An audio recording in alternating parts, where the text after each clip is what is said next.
Good evening, Bermuda, and Happy New Year. Welcome to another Bermuda Youth Connect interview.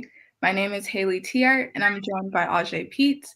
And tonight we are thrilled to host the Honorable David Burt, JPMP, Premier of Bermuda, as we delve into pressing topics, including the mid-year budget review, the pre-budget report, and many other social concerns that you all shared with us. To those watching, thank you for tuning in. Our comment section is currently open for your burning questions, and if we have time towards the end, we'll be sure to get to them. Without further ado, we'd like to give a warm welcome to the Honorable David Burt, Premier of Bermuda and Minister of Finance. Thank you for joining us. No problem. It's a pleasure to be here. Looking forward to the conversation. Awesome. Mr. Premier, thank you for being here tonight to talk to us. Let's start on a light note with an icebreaker question. If you could invite any historical figure to visit Bermuda for the first time, who would it be and what would you show them first? Oh boy, a historical figure to Bermuda. I guess I'll just go and I'll say Mr. Nelson Mandela, because I actually remember the day that he was released from prison. I was a young person as well, and I'll take him here to the cabinet office and show him the wonderful statues that we have here on the grounds. Lovely. I love that answer. So now shifting gears, we're going to touch the mid-year budget review. So my first question for you, Mr. Premier, it was reported that this review allocates an additional $1.55 million for key education priorities. As an educator myself, it is my opinion that there needs to be more investment and more PID numbers to allow adequate coverage across the education system, for instance, for substitute teachers and many other roles. Is this something that government can take into consideration? So I thank you so much for your question. And I want to say thank you for the work which you're doing. I know we were able to speak before the holiday, and I know that you're doing some really good work down there at your school at Victor Scott. What I would say is that I'm looking at the education system, not just from the avenue of being the premier of the country, but I'm also the parent of two young persons who are inside of the public education system who are having an amazing experience. And my hat's off to the teachers who pour their heart and soul under what I accept are some very difficult circumstances. When I go to PTA meetings, I'm like, wow, you have to do all of this. There is a lot. But to answer your question, yes, there is more that can be done. There is going to continue to be increased investment. I think when we're talking about the mid-year review, we were able to make this investment because the government of Bermuda is in a better financial position, because we've changed our taxation system where we've increased taxes on those who are making more while reducing it for workers, which has enabled us to have even more funds to put into critical social issues such as education, healthcare, mental health. And so absolutely, one of the things also that we're doing from a government perspective, now this is a little bit technical, but we are bringing on additional persons to assist in hiring in education to make sure we don't have that backlog, to make sure we clear that, to make sure that teachers aren't pulling double duty or having to do that and have the relief of which they need. Because I recognize, and I was at my clinic this weekend speaking to an educator who was saying that teachers are stressed. And what we want to make sure to do, a stressed teacher is not going to be able to pour as much of their heart into our young people as not. So the answer is yes. And that's why when we look forward, not just the mid-year review, but to next year's budget, we're going to continue to make sure that we invest in those priorities, because that is the way that we're going to have the best results for our young people. I want to ask about policing and violence in policing and efforts to curb that. So Bermuda Police Service has received a lot of spotlight regarding its low staff numbers. They're 62 officers short. And in the mid-year budget review, the BPS received an additional $2.2 million investment to increase the number of police officers. However, the Department of Corrections is also facing an even larger gap, about 100 officers, and short with a $7.5 million in budget cuts in the past 8 years. While $400K was allocated for prison rehabilitative programs, this pales in comparison to the investment in the police. And so my question is, how does government plan to ensure that teams at Westgate and the Department of Corrections are able to carry out the National Violence Reduction Strategy goals? So that's a great question, and it deals with a number of multifaceted items, because there are some persons who believe that, we could spend less on prison and rehabilitation and more on the front end. And we have to take the opposite view, that there certainly needs to be more on the rehabilitation side and tackling the root causes that lead to crime. So Insofar as your original question, speaking about the additional funds that were given to the police in the mid-year review, we were able to give additional funds to police, also to prison rehabilitation programs and in corrections. I actually had a meeting with the Commissioner of Corrections and the corrections team and the new Attorney General, who has announced the views that she has to make sure that the prison system is more rehabilitative and to focus on those particular issues. And I think that there's many who would say that the model of which we may have for our prisons needs to be looked at and updated. And I think that is shared by many. So what I would say is that we want to make sure we put more focus into rehabilitation, to make sure that there are more programs, to make sure there is more treatment that are at our prisons, to reduce the stress and pressure of persons who may be in recidivism. But I think it's also important to note that our prison population is relatively low as compared to other places. If I may touch on the front end of your question, when you spoke about violence, I think what we're seeing is we're seeing violence all around the world. And it is not something that is unique to Bermuda. We see some of these particular instances, which are really tragic, that, rip at, our hearts. And from our perspective, we want to make sure that we give the police the resources, whether it's upgrading CCTV to make sure they're able to detect better, whether it's to make sure they have the latest equipment and the new upgraded body cams to make sure there's not police abuse. But I think that when we talk about violence, we also have to talk about breaking the multi-generational cycle. And that's the reason why we see significant additional investments in mental health, in trauma counseling, in making sure that we empower community partners. And for the mid-year review, though there was a significant amount of funds, a lot of that fund is going to community helping agencies, because we recognize that it's not just the government that can do this alone, and we need the help of our community partner agencies to assist in these efforts. Absolutely. So in terms of the budget, the upcoming budget for 2025-26, will there be any considerations for increasing funds directly for increasing the number of people in the Department of Corrections to directly address their concerns in terms of the people gap?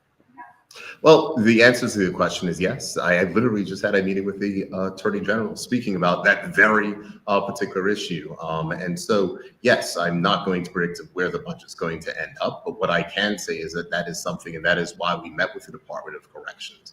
And one of the things that I will say, I'm really pleased with the work of the new head of the public service, Ms. Sherry Witter, because we're looking at how we do some of these processes in government a little bit differently. One of the challenges, and I think that Jay was speaking earlier about, PID numbers, et cetera. This is something that we're trying to get rid of insofar as it's holding back. So at corrections, what will happen is they have a certain amount of money. They're only hiring for the people who are currently vacant and not necessarily able to hire also in addition to the people that will be retiring in the future. So that was some of the things of which we need to make sure that we change those processes. The new head of the public service has been working very well with myself and the government of the cabinet to make sure we reform those processes so there is less stress, so there is less burnout. So absolutely, the short answer to the question is yes. That's great. Okay, so we want to shift to talk about government efficiency. In this year's throne speech, it was mentioned that the government is working to become more efficient through digital transformation efforts. I'm curious about financial efficiency. Do you have plans to assess inefficient use of funds? So I would say the answer is yes. And I think that the government of Bermuda actually has a really robust accountability framework, whether it is the Department of Internal Audit, whether or not it is the Auditor General, whether or not it is the Public Accounts Committee, which is a committee of Parliament that is to examine government spending to make sure that we do what is necessary. But I think when we were speaking also about efficiency, I mean, one of the things that we just need to make sure to do is to make things easier for citizens, to make things easier for businesses, to make sure that we launch an online payment portal that we're adding additional services to. But we've also seen, for instance, in land title registration, which is something that holds up, that we've been able to partner with Google, a company that we contracted to our shores, to make sure that they're using artificial intelligence and processing there to make sure that we can speed some of those transactions. And so efficiency, I think, is very big. We put significant amount of money into digital transformation. I think in the next budget, there'll be more investments in digital transformation as well, because the opportunities are great. But from a financial side, we have a robust accountability framework, and we would certainly encourage persons along those lines to work with it. One of the things we hear from ministers, the ministers like, I can't buy a pencil without someone signing off on it. That is the reality. Government finances are tightly controlled. And so from that particular aspect, we just want to make sure that we as a government are spending taxpayers' funds in the most efficient manner possible. And when mistakes are made, because they do happen, there's no government that is perfect, that we want to learn lessons from those and make sure we tighten up those processes in the future. Thank you. So we're going to shift a little bit to the pre-budget report. And as we were gathering questions for tonight, we got a lot of questions about the corporate income tax and how exactly that will be used. So I wanted to give you an opportunity to share some of the proposed uses of the corporate income tax that was outlined in the pre-budget report. So you just open? Yep, just wanted to ask you. Well, I mean, the pre-budget report, and so this goes back to my time, because as many of you know, I have said I'm stepping out as leader of the Progressive Labor Party in October 2026, and the pre-budget report kind of takes me in full circle to, I was the author when I was Junior Minister of Finance in 2011 of the first pre-budget report that did come out. And the pre-budget report is something that we use to get feedback, opinions, and thoughts on the government's upcoming priorities. And I would encourage your readers to go to forum.gov.bm and submit their ideas and thoughts of what they want to see as part of the budget, because we believe that a participatory budget process is important. And a lot of the feedback of which we received in previous years has actually managed to make it inside of the final government budget, because we think it's important. Governments don't know everything, and we don't profess to know everything that may happen. So it's important that we have that feedback. But what we basically said is that this is going to be the transition year. This current fiscal year that we're in, the new one starts April 1st. The current fiscal year that we're in is going to be the first balanced budget, budget surplus that the country has had in 21 years. And that means it is the first year that we will not be adding to the country's debt, something that I know your audience will without question applaud.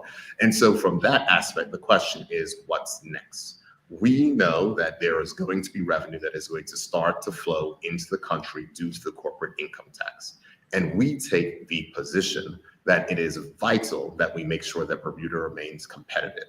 And how do we do that? By reducing the cost of living and the cost of doing business, and also making investments in things that cost individuals money, but also cost businesses money. That is healthcare. Healthcare is significant expense, something that needs additional investment.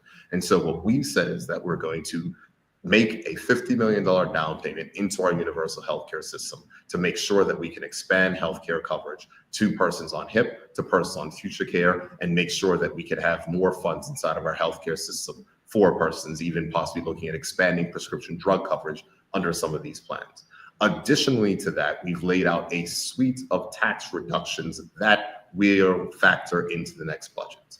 Those tax reductions range from reduction or elimination of duty on building materials, because housing is something that I hope we can touch on later in our conversation, is critical. And if one of the main challenges that the country faces is one of affordable housing, it makes no sense for the government to be taxing some of the items which are coming into the country for housing at 35%. So we are going to reduce or eliminate taxes on all building materials. We're also going to eliminate taxes on all motor vehicle repair costs. So all those custom duty rates are going to be eliminated. In addition to that, one of the taxes that in our time has been adjusted upwards was the matter of land tax in 2019, where there was a base charge put in at $300. We're going to cut that in half to $150 to provide relief to persons. We're also going to be providing relief on cell phone bills, and we're also going to be reducing vehicle license fees for the second time. This is something that previously,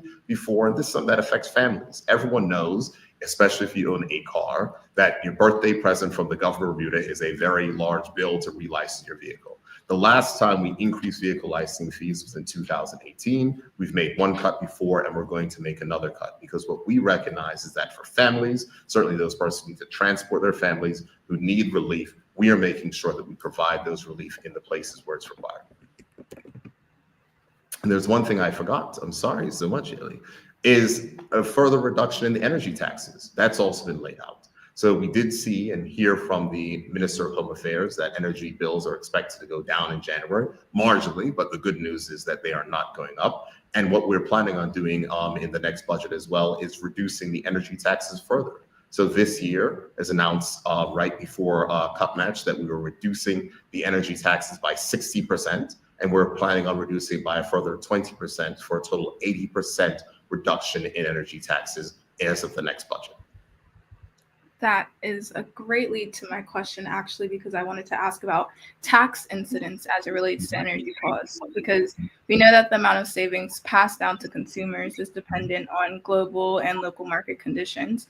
And like you shared, in September, government passed a 60% reduction, but customers received at most a 2.66 reduction, which, according to a Belco spokesperson, estimated to be about $6.55 at most a month. So we ran the numbers, and this means that over 95% of the fuel duty cut was actually pocketed by the producer, while Bermudians only saw about 5% of that duty cut. But if we do account for the 8%, the expected 8% increase that Belco was going to put across, Bermudians saw about almost 18% of the cut, but still with the producer pocketing about 82% of that tax reduction. So, like you said in the pre-budget report, you outlined plans to further reduce that fuel duty. And so my question is, what additional measures will government take through regulatory or market interventions to ensure that those savings are actually passed down to Bermudians? So we'll not try to, correct, but it's important to note that the fuel taxes are paid by the consumer. And so 100% of the reduction goes towards the consumer. Belco is one of the only regulated entities in the country. So Belco's profits are capped. Their, supermarkets' profits are capped. Other insurance companies' profits are capped. The one space that profits are capped and revenue is capped is Belco. It is completely and 100% regulated. What we've done, the portion that we can control, is the fuel taxes, because that's what everyone sees in their bill. And every single customer did receive the full reduction of those costs in taxes. Now, yes, there are energy increases that our tax reductions were able to offset, but it would not be correct to say that the tax reduction was pocketed by Belco, because it was not pocketed by Belco. The tax reduction went to consumers. Belco costs, some costs may have increased, but it's important to note that those were raised among fuel adjustment rates, the different costs and fluctuations that may happen on fuel markets. And it's vital to note that that shows up on your bill as government taxes, and that is reduced. It is a separate line item. It is not something that goes to the energy producer. Got you. Thank you for clarifying. In addition to encouraging renewable energy, what other long-term solutions has government planned to reduce the burden of residential energy costs? Well, residential, and so I think it's important to note that this is a community effort when we're talking about government energy policy. And so we are, I think, currently engaged in an integrated resource plan. It's a planning process which is set out in law. This is very technical, but it allows people to discuss what the future energy mix will look like. The reality is that we need to make sure that if we're going to have more solar investment in the country, that it is more broad-based, because what we don't want to be in a space is where those who can afford solar, because it is an investment, are the ones who are benefiting. And that means that other persons will have to end up paying more because they have to pay for the regular energy sources that are there. And so from that aspect, I think it's important. But I think it's also important that we invest in efficiency. I mean, certain people will, ridicule the government for trying to put forward things around efficiency, but it is the tried and tested way to ensure that persons reduce their energy bills. In the long term, there are things, for instance, with the energy, talking about tidal energy and others, when we're speaking about floating solar and other types of projects which would come towards the Gulf of Bermuda, those are all things that are going to be inside the energy mix. But I think it's also important to talk about, which is something I know which is important for young people. And that is a matter related to climate change and resiliency and climate items. I think that Bermuda has demonstrated that we can be a leader in the matters of climate, but it is also important that it is accessible, that it is fair. And so with all the companies that are in Bermuda, We do know that there are some proposals to make sure that we rapidly expand the solar footprint that we have in the country, which will hopefully lead to lower rates if those can be produced at a lower rate. There are other plans that look into the future, things that may be in the Progressive Labour Party's next platform, speaking about energy policy, but it would be inappropriate for me to discuss it at this time.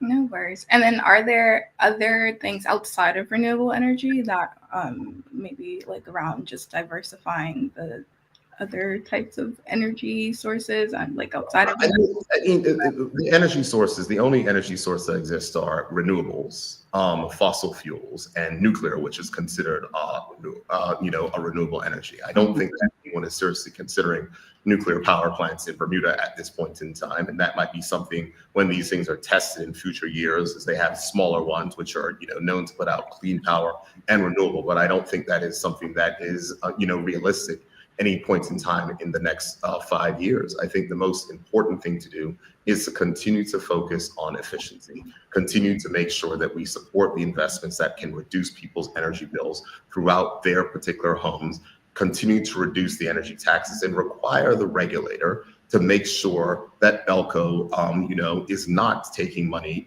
from consumers. I think it's important to remember, and some of your listeners may not recognize that that BELCO took the regulatory authority to court because the regulatory authority said, no, BELCO, you want this. We are not going to give you that level of return. Your level of return is going to be capped at this level. They took the regulatory authority to court and they lost. And that means that consumers won. So it's important to recognize that the regulatory authority has a responsibility to make sure that we have a stable energy supply, because the last thing we want is not to have a stable energy supply, but also to make sure that consumers are getting the best value. And I think that they're continuing to do their job to strike the balance. And anytime we feel they need to go in a little bit of different direction, the government can make sure that we make those representations to the regulatory authority. Thank you. So just shifting gears just a little bit, in the 2023-24 budget, there was a lot of emphasis on improving social protections, such as increased daycare allowances, transitional living for youth. How will the government measure the impact of these programs on reducing inequality and improving the quality of life?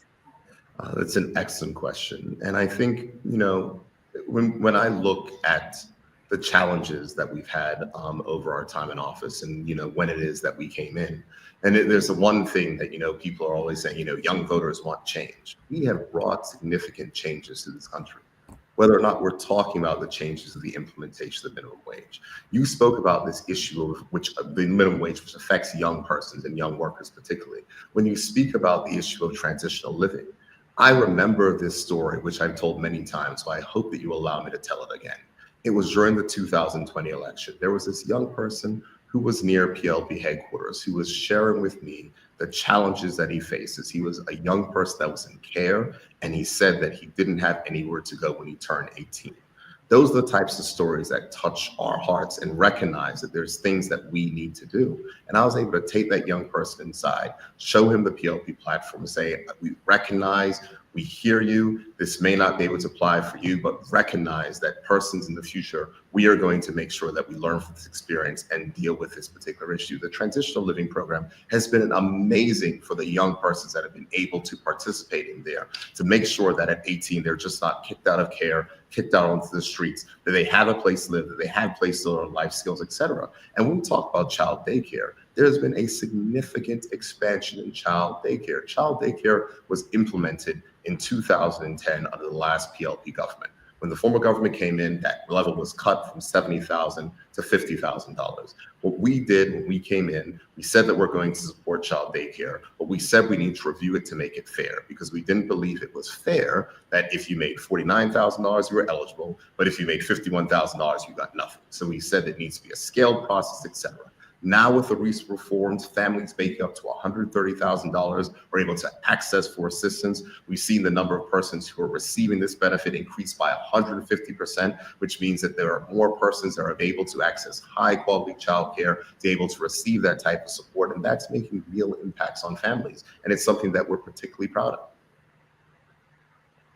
Happy to hear that these initiatives are growing. And do you plan on expanding funding for these initiatives in the next fiscal budget year?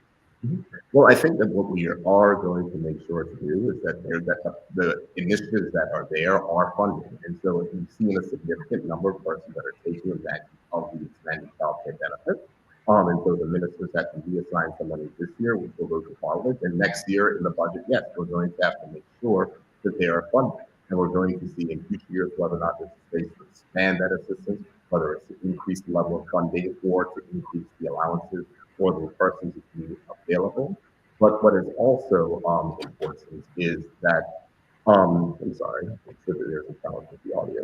Can you hear me better now? I hope you're sorry.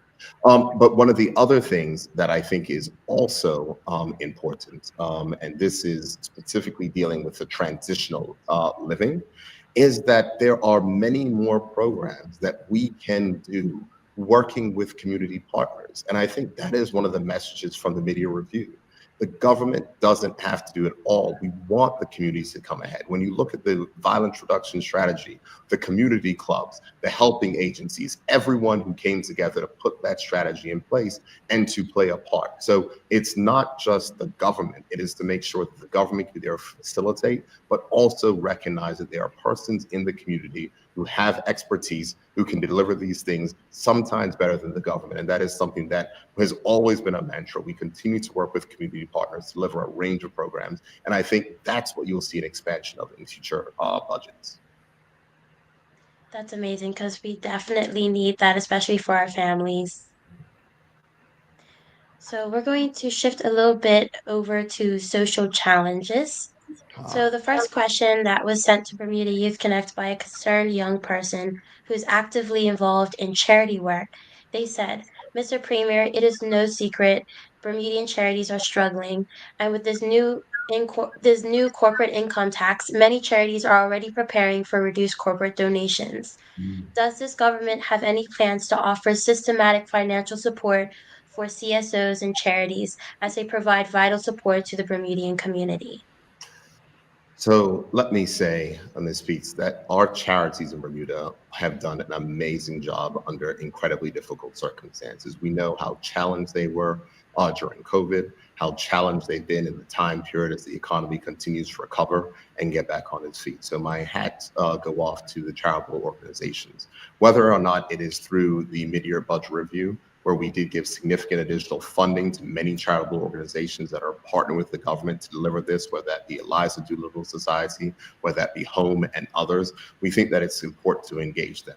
On that particular matter where charities are worried about them losing their funds, I think that's one of the spaces where the Tax Reform Commission has recognized that there's work to be done there. And not to get too technical, but one of the things inside of the corporate income tax, something which people have heard me talk about before, is qualified refundable tax credits. Charitable donations are in other places tax deductible. And I think what you'll see as part of the qualified refundable tax credits is something that speaks about those type of investments in charities and other items. So we don't have the final report of the Tax Reform Commission yet, but I did make sure that we appointed someone who is from the third sector, Ms. Claudette Fleming, who's an amazing individual, to make sure that to speak to that so that the views of charities are not impacted when it comes to these bodies making these type of donations. So yes, I can understand where that fear comes from, but I'm certain that the Tax Reform Commission, with the membership of which they have, recognize these particular issues, will make sure that those things are taken into account.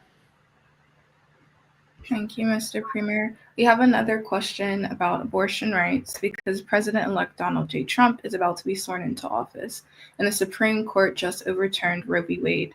There's been discussions in Bermuda about legalizing and increasing access to abortion, especially since recently someone's application was rejected. But we don't know where you stand on this. So what are your thoughts on this topic? Is abortion a healthcare service worthy of investment? So what I would say is that as Premier of Bermuda, I cannot have my own individual thoughts because whenever I speak to the government.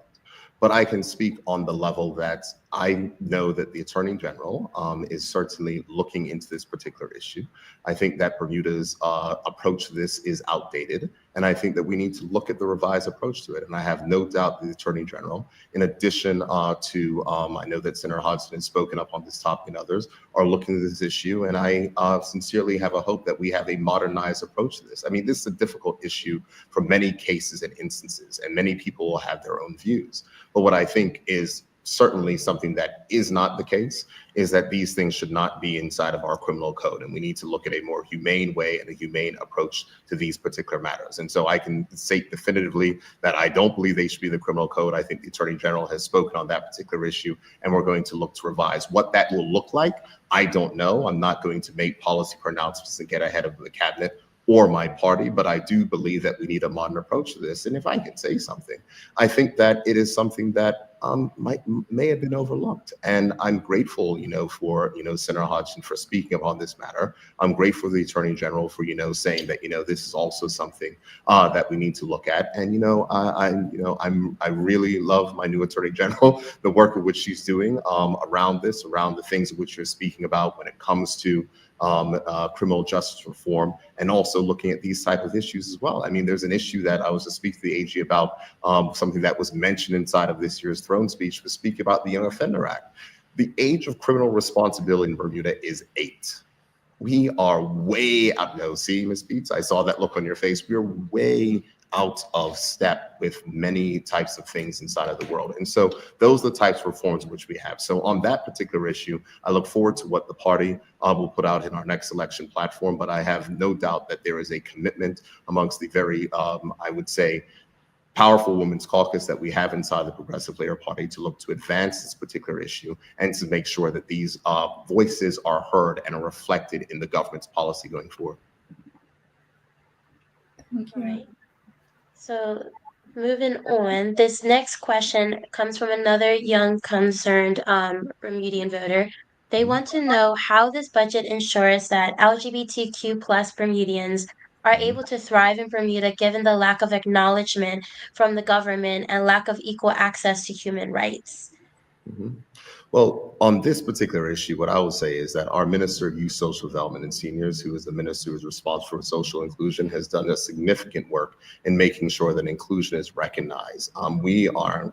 This has been an issue that we were making sure that we were the first English-speaking country in the Caribbean to recognize the rights of same-sex couples, to ensure they had full legal rights. We're going to continue to make sure we press forward matters of inclusion, and we're going to make sure the bodies that support that are adequately and properly funded.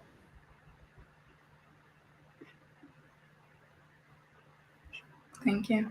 In addition to that, does this government plan to publicly support Bermuda Pride financially or otherwise, given the immense value that it adds to Bermuda's cultural tapestry and tourism product?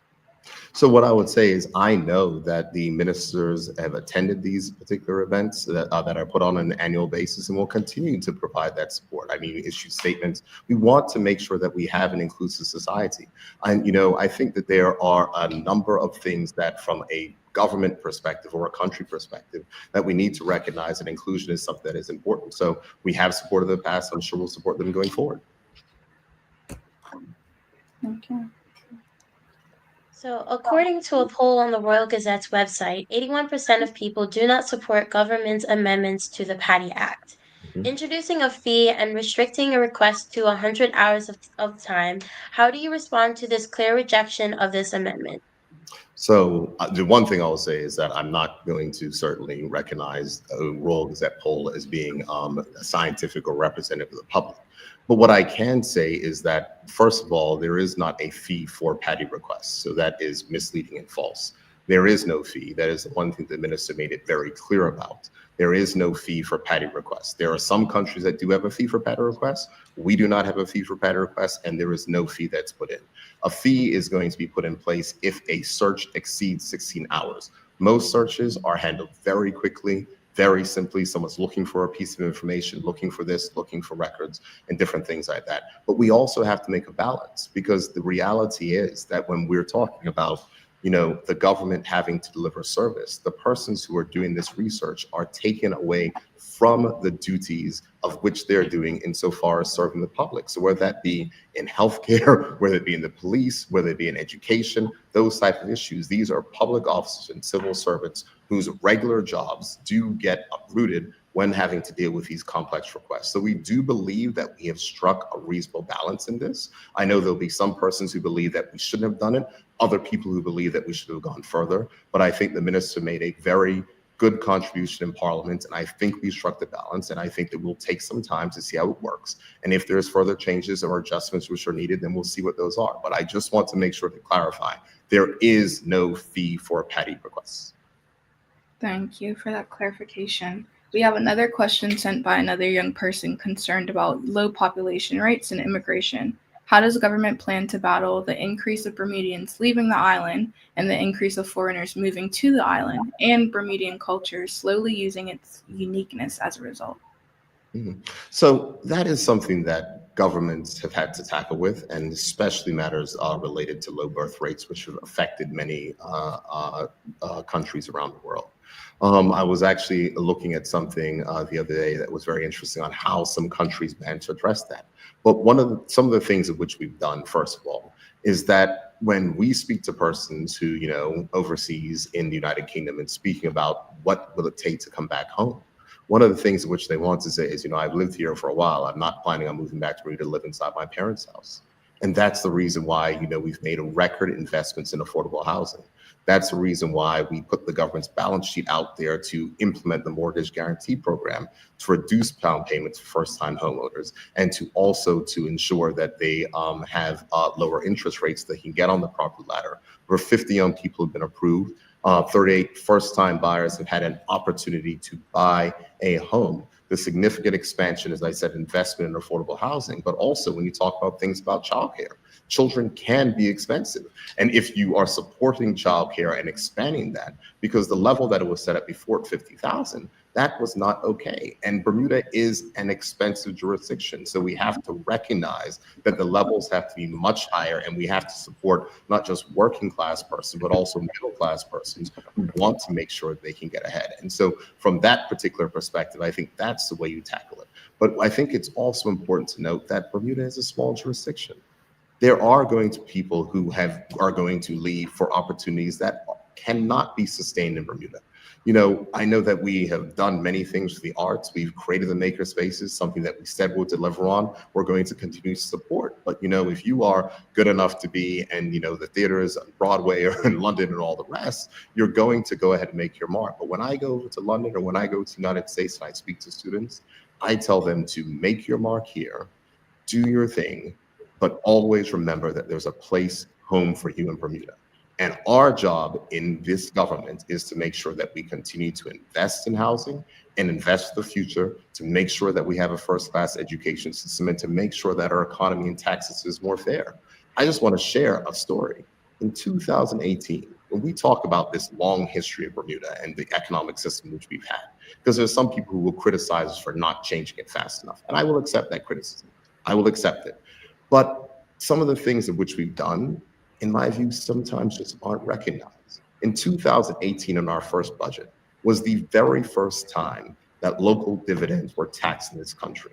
It's an issue of fairness. So when you're talking about large stores in Bermuda, where the cashier is paying taxes on every dollar of which they earn, whereas the business owners were able to take millions of dollars out of their business tax-free, that's the unfairness that we've been speaking about in Bermuda that we have been working to address. In our first budget, we said if the people who are working on the cashier's counter are paying it on every dollar which they have, so is the business owner. And that enabled us to have $50 million more to put in healthcare and education on an annual basis. So it's those type of things that we have to build for in the long term. And so those are the investments that we have to continue making to make sure that Bermuda is fair, to make sure it's an attractive place for people to come back home to, and to make sure that we build and deliver more affordable housing. That's the reason why we've relaxed height restrictions in the city of Hamilton, because we know we have to build up, but we want to make sure that we have the capacity. So when you finish doing your thing in the UK, or finish doing your thing in the United States, or finish going to university in the US like I did, you have a space to come home here and contribute. I just want to follow up really quickly just to ask about the second part of the question about preserving that Bermudian culture. What does that look like? Is that more investment in like the Department of Culture? Is that Well, here's what I would say. I would say that we've made significant investments in the Department of Culture. I think we have an excellent Minister of Culture. I know that we have a new acting director in culture, Ms. Carly Lodge. I know will do an amazing job inside of that particular role. But I also think that it's important to know that culture is something that is dynamic, but we have to make sure we preserve our history. And I think that is the reason why, when you look at the work which we're doing, cultural heritage, we came out with a national cultural heritage policy. I know Ms. Peets knows this policy very well. And it's something that we said is something that we want to protect. And it is something that we've actually put money behind to fund. And so from that particular aspect, I accept that. And part of this is really around the changing demographics. And and we spoke about this in the throne speech, whereas birth rates are declining throughout the world. And I think it's important that we recognize that the challenges that we're facing in Bermuda are not unique. These are challenges that are faced around the world, whether the United States, United Kingdom, Canada, the European Union. These are challenges that are being faced by many countries. But I think that we're doing a pretty decent job of handling those particular challenges here. You will find very few countries that are able to say that they are delivering balanced budgets and reducing taxes and have record employments in some of their major industries. That's what we have here in Bermuda. And so what I will say from a cultural perspective is, yes, we must continue to invest in culture. But yes, we have also made sure that we've invested in culture and are delivering on our natural cultural heritage policy, because it's something that's important. Thank you. Thank you. And we would like to thank you, Mr. Premier, for taking time to dive deep into these questions, and to Burn News for hosting this on their platform. It is truly important to continue to have dialogue at this level with our government leaders and our youth, and we hope this communication will carry on in the future. Additionally, this Wednesday, January 8th at 6 p.m., hosted on Burn News, we will be interviewing Senator Ariana Hudson and Shamari Talbot Warridge for a Meet the Candidates interview. Definitely tune in, and if you have any questions for these candidates, you can send us a direct message on our social media platforms. Thank you for tapping in, and if you would like to engage in more Bermuda Youth Connect content, give us a follow on Instagram, X, and Facebook at Bermuda Youth Connect. Have a good evening, Bermuda. You mind if I say something to close? Okay. I just want to thank you all. It was very engaging conversation. I look forward to part two. And I just want to commend you all for the work which you do. I know that I had these conversations, and I say, I want you all to be encouraged. It's important that persons understand issues, and the youth are going to be the leaders of the future. And these forums are very important conversations to have. So I just want to thank you all, encourage you all, and just like you all, thank Burt News for the excellent work which they continue to do in Bermuda. Take care, everyone.